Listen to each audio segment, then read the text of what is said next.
जनतेच्या समस्येच्या बातम्या। जिल्हा बौद्धजन महासंघ मुंबई रजिस्टर ह्या संस्थेच्या 9 तालुक्यातील सेवा संघाला एकत्रित ठेवणारी संघटना असून या संघटनेचे चिपळूण तालुक्यातील खांडोत्री या गावचे सुपुत्र व सध्या राहणारे कामोटे मुंबई माननीय विठोबा पवार हे RPIचे मुंबई सेक्रेटरी आहे। तसेच Mumbai port trust dock and general employees union या युनियनचे ते उपाध्यक्ष माजी आहेत। तसेच Alang Sosiya ship recycling and general worker association Gujarat याचे उपाध्यक्ष आहेत। रत्नागिरी जिल्हा बौद्धजन महासंघ याचे अध्यक्ष आहेत। चिपळूण तालुका बौद्धजन हितसंरक्षण समिती मुंबई या संस्थेचे ते अध्यक्ष आहेत आणि Mumbai port trust employees consumer cooperative society limited या संस्थेचे ते अध्यक्ष आहेत। आपण आज त्यांची इथे सरकार मराठी न्यूज चॅनलच्या माध्यमातून सामाजिक कार्याबद्दल आणि राजकीय कार्याबद्दल आपण जाणून घेऊया। जय भीम। माझं नाव विठोबा पवार। माझा जन्म माझ्या खांडोत्री गावी। शालेय शिक्षण 4थी पर्यंत खांडोत्रीमध्ये, 5वीला शेजारच्या आबिर गावात आणि 7वीला खांडोत्री पासून 2.5 किलोमीटर असणाऱ्या वहाळ गावी आणि 7वी नंतर 8वी ते 11वी पर्यंत मी मुंबईमध्ये नायगाव सेकंडरी स्कूल मध्ये माझं शिक्षण झालं। जुनी 11वी पास। मुंबईला कसे आला? मुंबईला खरं म्हणजे मी गावी राहत होतो आजोबा आजी चुलते चुलत्यांकडे आणि पुढील शिक्षणासाठी मुंबईला येणार म्हणजे वडिलांची इच्छा होती। माझे चुलते माधवराव पवार म्हणून हे त्या काळचे इंटरपर्यंत शिक्षण घेतलेले होते, सामाजिक कार्यामध्ये अग्रेसर होते आणि त्यांच्याकडून हे सामाजिक त्यांनी पुढील शिक्षणासाठी मला, मी खरं म्हणजे आजोबा आजींचा लाडका होतो। माझे आजोबा मिलिटरीमध्ये होते, रिटायर। पुढील शिक्षणासाठी आम्हाला चुलत्यांनी माझ्या वडिलांनी मला म्हटलं नोकरी आपण कोर्ट मध्ये केली काय? खरं म्हणजे गोदरेज मध्ये मशीन ऑपरेटर म्हणून माझी इंटरव्ह्यू झाली। किती झाली? 16 जानेवारी 74 पासून माझी अपॉइंटमेंट डिक्लेअर होती। पण मुंबई पोर्ट ट्रस्ट मध्ये काम वाढल्यामुळे लोडिंग अनलोडिंगचं व्यवस्थापनानं निर्णय घेतला 3री पाळी, त्याला छिल्ली पाळी म्हणतात, सुरू करायची। पोर्ट ट्रस्ट मध्ये 2 बलाढ्य युनियन, एक SR कुलकर्णी साहेबांची आणि एक डॉक्टर शांती पटेल साहेब। SR कुलकर्णी साहेबांनी विरोध केला, जर 3री पाळी चालू केली तर गोदीमध्ये रक्ताचे पाठ वाहते। डॉक्टर शांती पटेल साहेब अत्यंत कल्पक, बुद्धिमान आणि मार्ग काढणारे आणि तेव्हा ते सक्रिय राजकारणामध्ये होते। गांधीजी, नेहरूंबरोबर वगैरे त्यांचे चांगले संबंध होते। त्यामुळे आमच्या युनियनचे आताचे अध्यक्ष आणि त्यावेळेचे जनरल सेक्रेटरी यांनी डॉक्टर शांती पटेल साहेबांना सुचवलं, शांतीबाई तुम्ही दिल्लीची बोलून, मंत्र्यांची बोलून होणाऱ्या 3ऱ्या पाळी सुरू करताना होणाऱ्या भरतीमध्ये कामगारांच्या मुलांना नोकरी लावा अशी मागणी करा आणि जर ती मंजूर झाली तर हा विरोध राहणार नाही। SK शेट्टे साहेबांची ही सूचना डॉक्टर शांती पटेल साहेबांना पटली। त्यांनी जाऊन चेअरमनकडे चर्चा केली। चेअरमन साहेबांना पटली। रानडे नावाचे आमचे चेअरमन होते। रानडे साहेब, डॉक्टर शांती पटेल साहेब, ऍडव्होकेट SK शेट्टे साहेब दिल्लीला गेले। त्यावेळेला प्रिन्सिपल सेक्रेटरी जे होते त्यांच्याकडे चर्चा केली। ते बोलले तत्वतः आपण मान्य करू, पण तुम्ही कायदा समजू। आणि 3री पाळी सुरू करताना प्रत्येक डिपार्टमेंट मध्ये जेवढी कामगारांची गरज होती तेवढे कामगारांची मुलं ठेवण्याचा क्रांतिकारी निर्णय स्वर्गीय डॉक्टर शांती पटेल साहेब आणि ऍडव्होकेट SK शेट्टे साहेबांनी घेतला आणि त्याच्यामध्ये मला 13-12-73 कामगारांचा मुलगा म्हणून नोकरीची संधी मिळाली होती आणि मी मुंबई पोर्टमध्ये त्या निमित्तानं आलो आणि मला वाटलं नव्हतं मी युनियनचा लीडर बनेन, मला पदाधिकारी बनता येईल, पण फार मोठी संधी मिळाली आणि मी त्या संधीत रिटायर केली नाही. तुम्ही सेवानिवृत्त होतो. मी 1 जून 14 पासून सेवानिवृत्त होतो. मुंबई पोर्ट मध्ये युनियनमुळे 214 जे सरकारी उद्योग आहेत त्या उद्योगापेक्षा सगळ्यात चांगली पेन्शन मुंबई पोर्ट उद्योगाला आहे आणि ही आमच्या नेत्यांची पेन्शन कमिटीवर आमचे ऍडव्होकेट सुधाकर अपराध साहेबांनी काम केलं आणि आम्हाला 234 उद्योगापेक्षा चांगली पेन्शन आहे. दुसरी गोष्ट, ट्रीटमेंटच्या बाबतीमध्ये वडाळ्याला आमचं मोठं हॉस्पिटल आहे आणि हॉस्पिटलमध्ये ज्या ट्रीटमेंट होत नाही त्या बाहेर पाठवलं जातं आणि तिथेही आम्हाला फ्री ट्रीटमेंट आहे.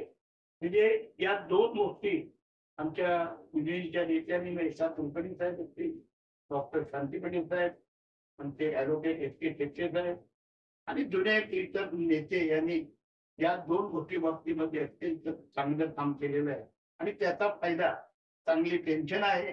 त्यामुळे समाजामध्ये पूर्वी आम्ही जसं काम करत होतो तसं आता काम करायला फार मोठी अडचण नाही, कारण आर्थिक पेन्शन चांगली असल्याचं. आणि आम्ही डॉक्टर शांती पाटील साहेब असो, ऍडव्होकेट बापूसाहेब कांबळे असो किंवा ज्यांच्या बरोबर काम केलं, खिशातून चळवळीला खर्च करून काम करायचं हे आम्हाला सवय लागले आणि त्याच पद्धतीनं काम केल्यामुळे समाजात, राजकारणात, ट्रेड युनियन मध्ये मान सन्मान अगदी भरपूर मिळाला या एका सवयीमुळे.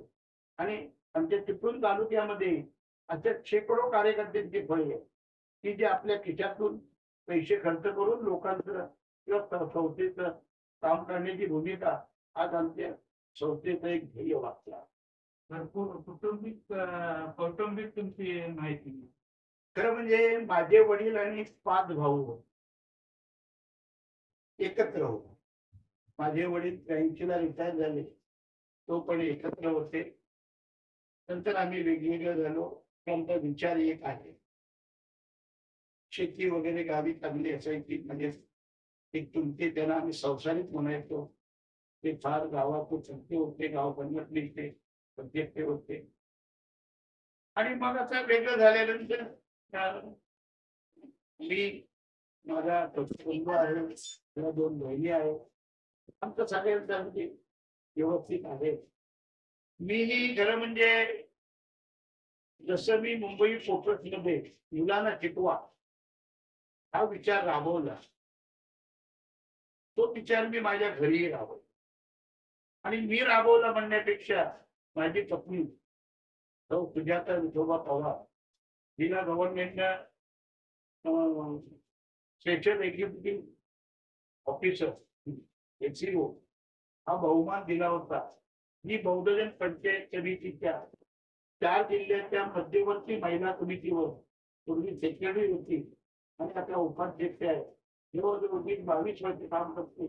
तिलाही सामाजिक कामाची आवड म्हणून मी अधिक काम करू शकतो आणि तिनं तिच्या मुलांच्या शिक्षणाकडे विशेष लक्ष दिलं आणि म्हणून मी अभिमान सांगेन, बाबासाहेबांनी सांगितलं मुलांना उच्चतम शिक्षण द्या. माझी 3 मुलं, म्हणजे विनम्रपणे मी सांगेन, माझी 3 मुलं इंजिनियर आहेत. माझी एक सून ज्युनियर कॉलेजला प्रोफेसर आहे, दुसरी सून अकाउंटंट आहे, माझा मोठा मुलगा व्हेजिटेरियन बुटीक झाला. मुलांना शिकवल्यामुळे कुटुंबाला कशी स्थिरता येते त्याचं उदाहरण माझं होतं. सामाजिक क्षेत्रात, शैक्षणिक क्षेत्रात, राजकीय क्षेत्रात भरीव कामकाज केलेलं आहात. तर Mumbai port trust and general employees union मध्ये आपण काम केलेलं आहे, त्या कामाचा अनुभव कसा? मी मुख्य कोणत्या पदावर काम करतो या संबंधी आता या ठिकाणी माहिती दिलेली आहे. मला तरुण वयामध्ये चांगल्या ठिकाणी काम करायची संधी मिळाली. ज्या Mumbai port trust dock and general employees union मध्ये काम करताना मला काय अनुभव आला, असा जो मला प्रश्न विचारलाय, मुंबईचे माजी महापौर, माजी खासदार, स्वातंत्र्य सेनानी आणि महात्मा गांधींजी बरोबर काम केलेले, इंटरनॅशनल लेवलवर ज्यांनी काम केलं ते कामगार नेते डॉक्टर शांती पटेल साहेबांबरोबर मला काम करण्याची संधी मिळाली. आणि त्या संधीचं सोनं करावं असं डॉक्टर शांती पटेल साहेबांनी सांगितल्यामुळे मुंबई पोर्ट ट्रस्ट मधील एससी एसटी कामगारांना रिटायर पूर्वी प्रमोशन मिळालं पाहिजे, ही त्यांनी माझ्यावर जबाबदारी दिली होती. तेही काम मी मुंबई पोर्ट ट्रस्ट मध्ये केलं. 24 वर्ष डॉक्टर शांती पटेल साहेब अध्यक्ष असताना मला उपाध्यक्ष व्हाईस प्रेसिडेंट म्हणून दीर्घकाळ काम करण्याची संधी मिळाली. त्या कार्यकाळामध्ये मी काही ठरवून काम केलं. कामगारांना प्रमोशन मिळवून देणं, का प्रत्येक कामगारांना मुंबई पोर्ट ट्रस्टच्या नोकरीमध्ये असताना घर घेतलंच पाहिजे, हा मी कार्यक्रम राबवून शेकडो लोकांना घरं घेण्यासाठी प्रवृत्त केलं. हजारो लोकांना प्रमोशन मिळवून देण्यासाठी मदत केली. इतकंच नव्हे, डॉक्टर बाबासाहेब आंबेडकरांनी सांगितल्याप्रमाणे मुलांना उच्च शिक्षित करा, शिकवा, पोटाला चिमटा काढून उपवाशी राहून ते शिक्षण घ्यावं, हाही विचार मी मुंबई पोर्ट ट्रस्ट मध्ये आणि समाजामध्ये मांडला. आणि नंतर मला युनियननं संधी दिल्यामुळे माझे सहकारी आर राऊळ यांच्या मदतीनं 16 जॉब फेअर भरवले आणि हजारो पोर्ट ट्रस्ट कामगारांच्या मुलांना प्रायव्हेट मध्ये नोकरी मिळवून देण्याचंही काम केलं. तसंच मयत कामगारांच्या वारसांना, पत्नींना पीएफ पेन्शन मुंबई पोर्ट ट्रस्टच्या वेळेपेक्षा लवकर मिळवून देणं आणि नोकरी मिळवून देणं, हेही काम मी आवडीनं केलं. आणि संपूर्ण काम मी विनामूल्यपणे केलं. आणि त्यामुळे मुंबई पोर्ट ट्रस्ट मध्ये माझं कामाच्या दृष्टिकोनातून नाव झालं. आणि Mumbai port trust dock and general employees युनियननं मला हिंद मजदूर सभा, ही जी मोठी कामगार संघटना आहे, तिच्यावर 15 वर्ष काम करण्याची संधी दिली. मुंबई पोर्ट ट्रस्टची chairman sanction dock safety committee आहे, तिथे मला 15 वर्ष काम करण्याची संधी दिली. तर असं मला संधी मिळाल्यामुळे आणि आंबेडकर चळवळीतील मी एक प्रामाणिक कार्यकर्ता असल्यामुळे मी त्या मिळालेल्या संधीचं पूर्ण करून मी काम केलं, याचं मला समाधान आहे. तुम्ही port trust employees consumer cooperative सोसायटीचे पण युनियनचं कामकाज केलेलं आहे, त्याबाबत जरा थोडं खरं म्हणजे Mumbai port trust dock and general employees युनियनचे 16,000 मेंबर होतो. 40 वर्षापूर्वी मी कामाला लागलो तेव्हा, 50 वर्षापूर्वी कामगारांना स्वस्त भावानं सर्व वस्तू मिळाल्या.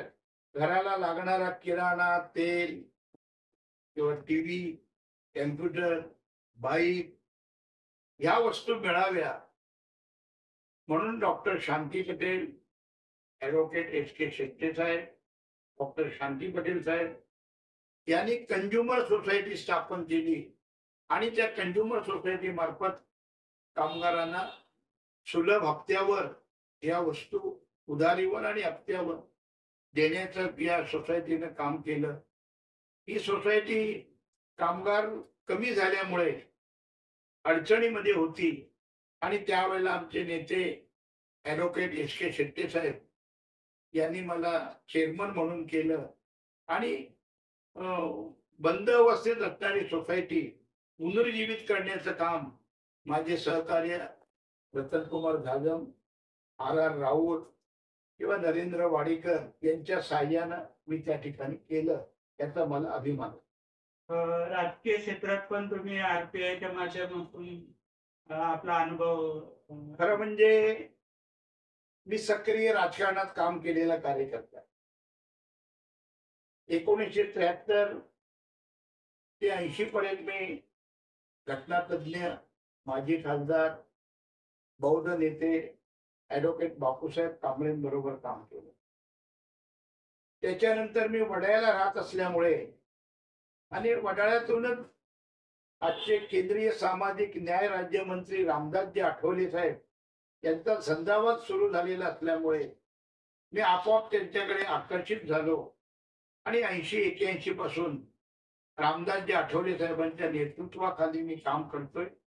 त्यांनी मला मोठ्या संधी दिल्या. कोकणपदेचा उपाध्यक्ष, वडाळा वॉर्डचा अध्यक्ष, दक्षिण मध्य मुंबईचा खजिनदार आणि गेली 27 वर्ष मी मुंबई सेक्रेटरी या पदावर त्यांनी मला संधी दिली आणि मोठी पोझिशन मिळाल्यामुळे सर्वसाधारण माणसाला मदत करण्याचं मी काम केलं. मला अभिमान वाटतो. मी अध्यक्ष असताना 1991 साली माझ्या अध्यक्षतेखाली वडाळ्यामधून चंद्रकांत कसबे हे नगरसेवक म्हणून निवडून आले आणि त्या काळी कोरबा मिठागर आजूबाजूच्या झोपडपट्ट्यांचा पाण्याचा प्रश्न आम्ही सोडवला. अनाधिकृत झोपड्या होत्या, 28 वेळ तोडल्या होत्या, त्या अधिकृत करण्याचं काम केलं आणि सामाजिक न्याय राज्यमंत्री आदरणीय आठवले साहेब यांच्या मार्गदर्शनाने मी वडाळा विभागात स्लम मध्ये वर्ल्ड बँक स्कीम ही योजना राबवली. 16 सोसायट्या करून रजिस्टर करून आणि म्हाडाचा किंवा वर्ल्ड बँकेचा करोडो रुपयाचा फंड झोपडपट्टीमध्ये युटिलाइज केला आणि मला अभिमान वाटतो. त्यावेळेला अनेक अनाधिकृत असणारी दुकानं, संपूर्ण स्लम मध्ये अनाधिकृत असणारी बुद्धविहार, देवळं, मस्जिद, दर्गा ही त्या स्कीम मधून अधिकृत झाली. हे माझ्या हातून एक चांगलं काम घडलं. तेव्हा राजकीय नेत्या कुठल्याही भागातला माणूस असो, विशेष करून कोकणातल्या लोकांसाठी तर मी अधिक मदत करतो.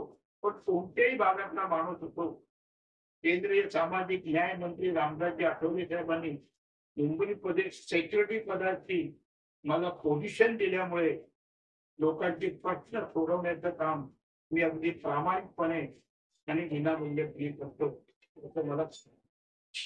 सामाजिक क्षेत्रात पण तुमचं भरीव कामकाज आहे. तुम्ही चिपळूण तालुका बौद्धजन हित संरक्षण समिती मुंबईचे अध्यक्ष आहात.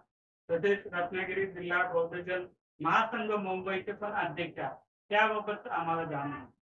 खरं म्हणजे माझा सामाजिक पिंड आहे. मला सामाजिक वारसा लाभलेला आहे. माझे चुलते, माझे आजोबा हे सामाजिक क्षेत्रात काम करत होते आणि म्हणून चिपळूण तालुका बौद्धजन हित संरक्षण समिती ही चिपळूण तालुक्यातील मातृतुल्य संस्था. या संस्थेच्या शिक्षण कमिटीवर मला 1975 साली काम करण्याची संधी मिळाली तरुण वयामध्ये. जसं Mumbai port dock and general employees union मध्ये मला 1974 पासून तरुण वयात संधी मिळाली आणि म्हणून मी चांगलं काम करू शकतो. मोठ्यांचा सहवास लाभला. डॉक्टर शांतीप्रिय साहेबांचा सहवास लाभला. Advocate SK. शेट्टे साहेबांचा सहवास लाभला. हायस्ट कॅडर मध्ये कसं बोलायचं, कसं बाजू मांडायची हे युनियनकडनं शिकायला मिळालं आणि त्याचा फायदा सामाजिक क्षेत्रामध्ये मला करवतो. आमच्या चिपळूण तालुक्यातील चिपळूण तालुका बौद्धजन हित संरक्षण समिती आहे. या समितीवर मी पूर्वी कार्याध्यक्ष म्हणून काम केलं.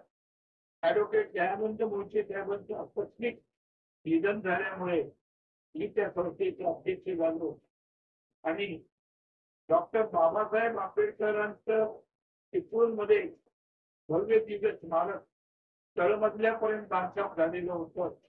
मी अध्यक्ष झाल्यावर आम्ही पहिला मजला बांधण्याचा सर्व मुंबईच्या कमिटीत स्थानिक कमिटीत निर्णय घेतला आणि आम्ही त्या ठिकाणी परिश्रम करून लोकवर्गणीतून आम्ही 2 माळे स्थानिक committee, Mumbai committee, Mumbai managing committee, स्थानिक मॅनेजिंग कमिटी यांनी परिश्रम करून आम्ही बांधले आणि त्या स्मारकामध्ये गोर गरीब मागासवर्गीय सगळ्यांचे प्रश्न सोडवण्याचं काम केलं जातं आणि आमची संस्था ही प्रत्येक गावाचा विकास आणि गावातील प्रत्येक माणसाचा विकास असं धोरण ठेवून काम करते. रत्नागिरी जिल्हा बौद्धजन महासंघ या संबंधी आपण जे विचारलं खरं म्हणजे 2007 साली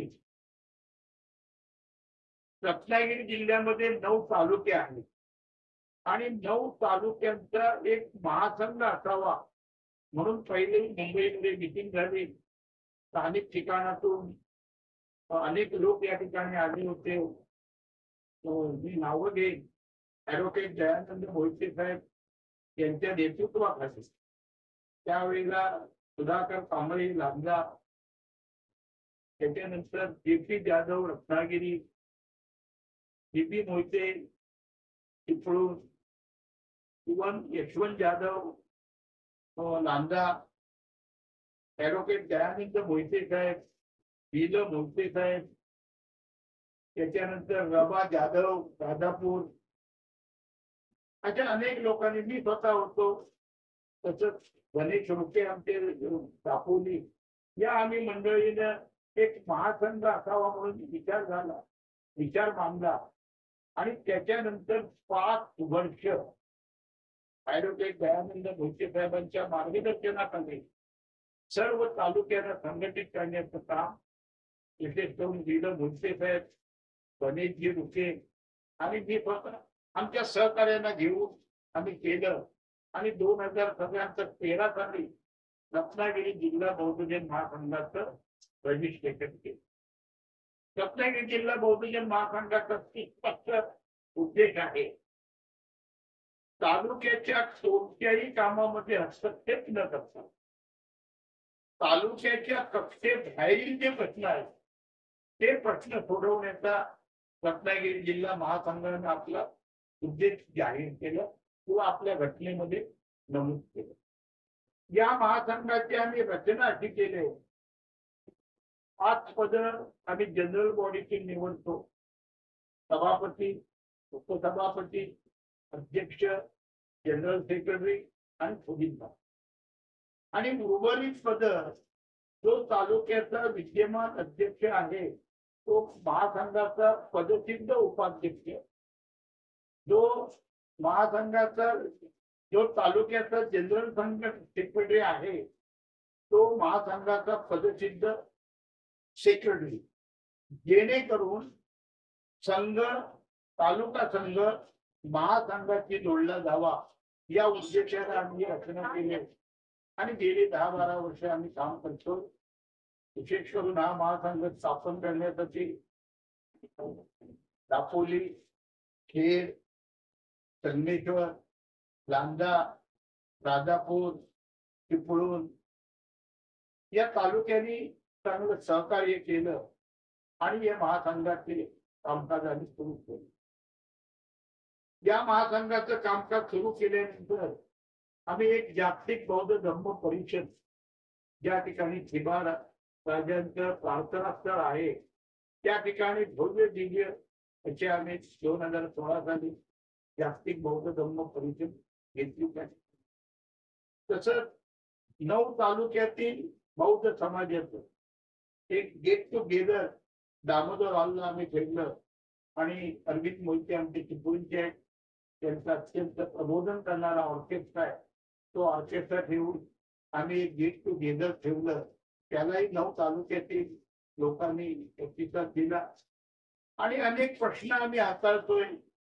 जसं जनगणना, मी महाराष्ट्रातील या निमित्तानं तुमच्या चॅनल मार्फत सर्व राजकीय आणि सामाजिक बौद्ध आणि मागासवर्गीय पुढाऱ्यांना विनंती करेन की जनगणनेसंबंधी संविधानिक एक भूमिका सगळ्यांची असली भावनिक भूमिका घेऊन आपलं नुकसान होतं.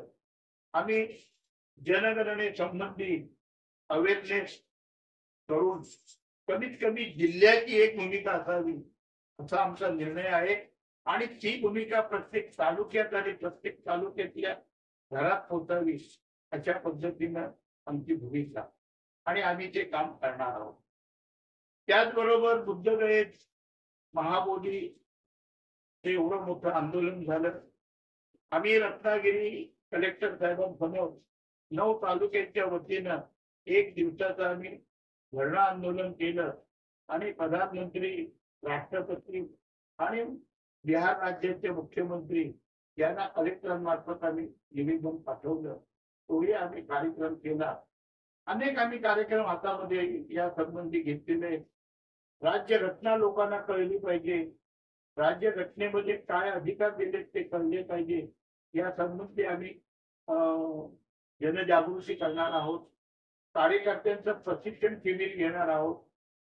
सध्या आंबेडकरी चळवळीची विचारवंत वील मोहिते साहेब हे महासंघाचे सभापती आहेत, ते संघटनेचे आहेत.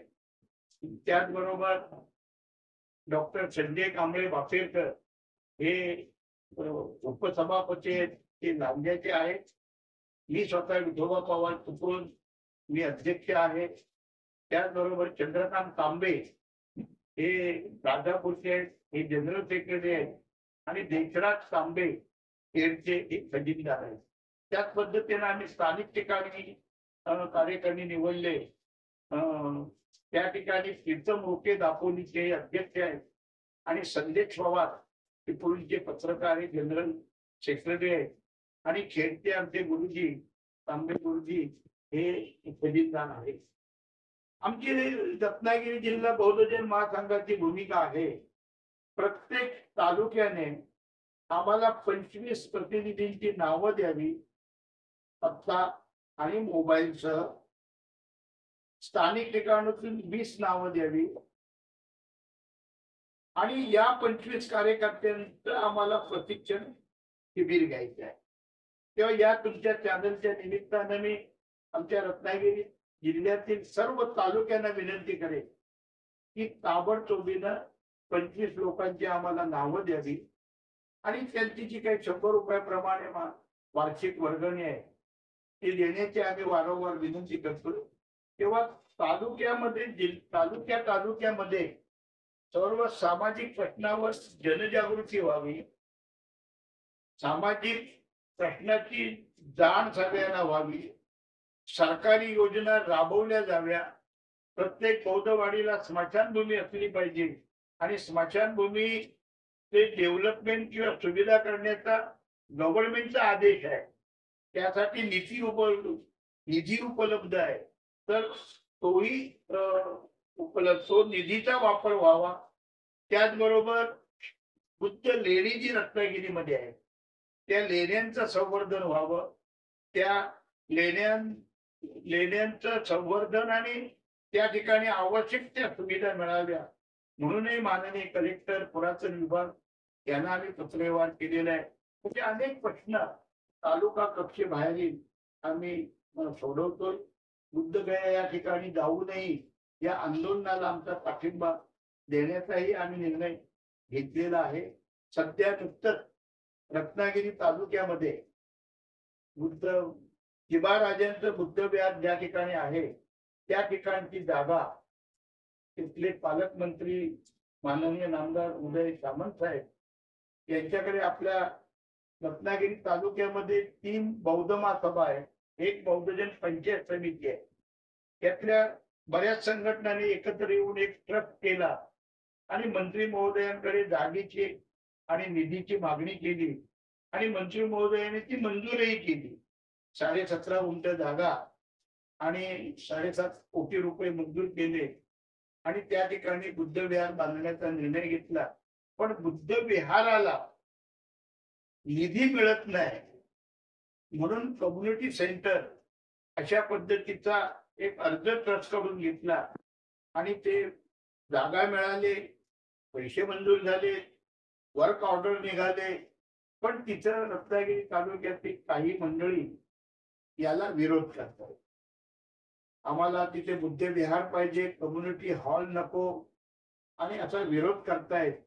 आणि त्यामुळे तिथे असणाऱ्या जेवढ्या संघटना आहेत, मग बौद्ध महासभा 3 आहेत, बौद्ध दिन पंचायत समिती आहेत, याच्यामध्ये संभ्रम निर्माण झाले आणि 2 तट पडले.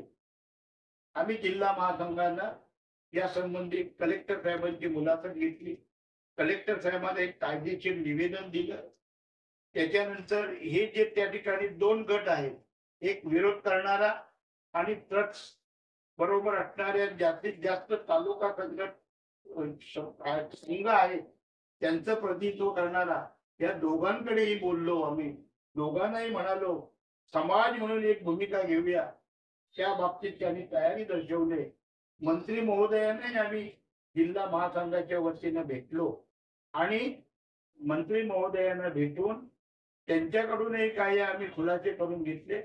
मंत्री महोदयांचं स्पष्ट म्हणणं आहे बुद्ध विहारच होईल, त्या ठिकाणी कलेक्टरांचा अंकुश असेल, पण व्यवस्थापन बौद्ध समाजाकडे असेल असं मंत्री महोदयांनी सांगितलं. सांगायचं तात्पर्य असं, हा जो रत्नागिरी तालुक्यामध्ये जे 2 तट समाजात पडले, प्रत्येक संस्थेत पडले, त्यांनी एक संघ भूमिका घ्यावी म्हणून आम्ही प्रयत्न करतो आणि निश्चितपणे आम्हाला यश येईल.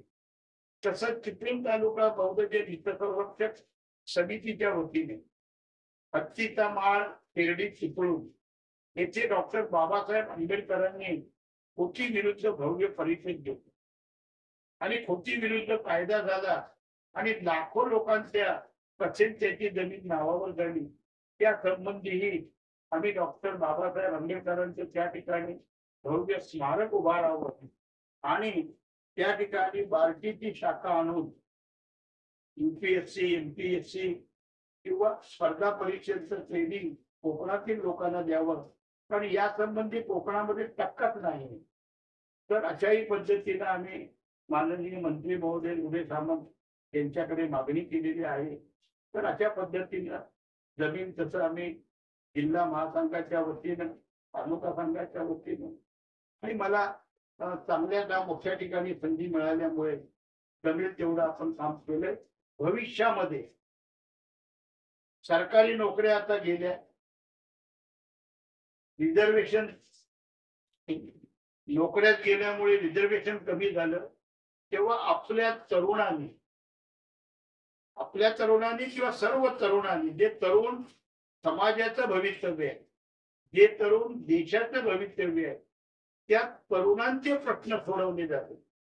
त्यांनी उद्योजक जगाकडे वळावं, त्यांनी उद्योजक बनावं म्हणून पुढील आयुष्यामध्ये मी ज्या संस्थातून काम करतो त्यांच्या मार्फत समाजातील लोकांनी उद्योजक बनावं, सरकारी स्कीमचा अभ्यास करावा म्हणून त्यांना मदत करण्याचं काम करण्याचं मी स्वतः ठरवलेलं आहे. प्रस्ताव तयार करणं जे कठीण काम आहे ते करून देणारी माणसं आपल्याकडे आहेत, लोन मंजूर करून देणारी माणसं आहेत, सबसिडी मिळवून देणारी माणसं आहेत. इतकंच नव्हे तर मार्केटिंग संबंधी ट्रेनिंग आणि ज्ञान देणारी माणसं आहेत. फक्त तरुणांनी पुढे आलं पाहिजे आणि उद्योजक बनलं पाहिजे, ही आमची धारणा आहे. असं भविष्यात काम करण्यात ही धारणा आहे. आपण कामोठे मुंबई येथे माननीय विठोबा पवार यांच्याशी बातचीत केली. त्यांच्या राजकीय, सामाजिक, शैक्षणिक कार्याचा आपण आढावा घेतलेला आहे. आपल्या सरकार मराठी चॅनलच्या वतीनं आम्ही त्यांना शुभेच्छा देतो. पुढच्या भविष्यात तुम्ही याही जोमाने पुढे काम करावं अशी आमच्या सरकार मराठी न्यूज चॅनलच्या वतीनं तुम्हाला शुभेच्छा देतो. धन्यवाद.